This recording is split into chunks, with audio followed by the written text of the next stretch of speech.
అయితే గురువుగారు మనం ఇంకా చూస్తాం. ఇందాక మనం శివ కుటుంబం గురించి చెప్పుకున్నాం. వినాయకుడి గురించి. కొన్ని వినాయకుడి చిత్రాల్లోనూ, శివ కుటుంబంలో గానీ, ఈ మన సుబ్రహ్మణ్యేశ్వర స్వామి చిత్రాల్లో కానీ, నడుము దగ్గర మనకి నాగబంధనం ఉన్నట్టు, కొన్నిటికి చేతుల దగ్గర ఉన్నట్టు కనిపిస్తుంది. వినాయకుడికి కూడా నడుము దగ్గర నాగబంధనం ఉన్న చిత్రాలు ఉంటాయా? అంటే మన పురాణాల్లో అలాంటి చిత్రవర్ణన జరిగిందా? అలాంటివి పెట్టుకోవచ్చా? ఆ, నిజం చెప్పాలంటే గణపతికి ఉన్నది అది ఒక నాగబంధము. అదే కుండలిని శక్తి కూడా.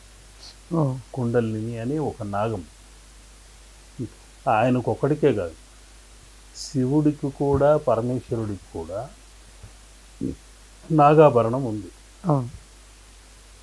ఆయనకు ఒక్కడికే కాదు, వెంకటేశ్వరుడి భుజస్కంధాలకు కూడా నాగాభరణాలు ఉన్నాయి. హ్మ్.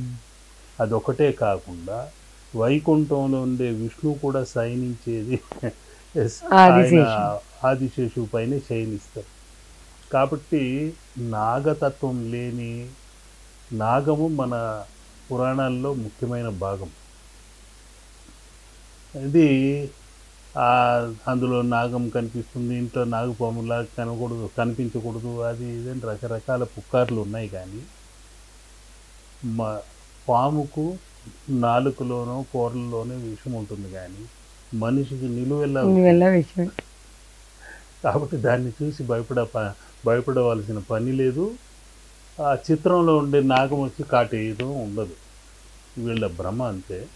అది ఆ నాగబంధము అనేది ఆయనకు పొట్ట ఏదో పగిలిందని, కుడుములన్నీ బయట వచ్చేసాయి, అందువల్ల ఆయనకు నాగబంధంతో కుట్టారని, ఇట్లా రకరకాల పురాణాల్లో ఒక్కొక్క రకంగా వర్ణించారు.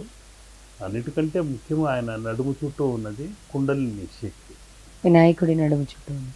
అదేవిధంగా ఆ పరమేశ్వరుడి మెడలో నాగము ఉంది, వెంకటేశ్వరుడికి ఉంది. ఆదిశేషు ఆయనకు పట్టు పానిపోయి ఉన్నాడు వైకుంఠంలో పాలకడలిలో. అమ్మవారికి ఆ ప్రభావళిగాను ఆ శేషువే ఉన్నాడు. కాబట్టి అమృతం పుట్టడానికి కూడా కారణం వాసుకే అయ్యాడు.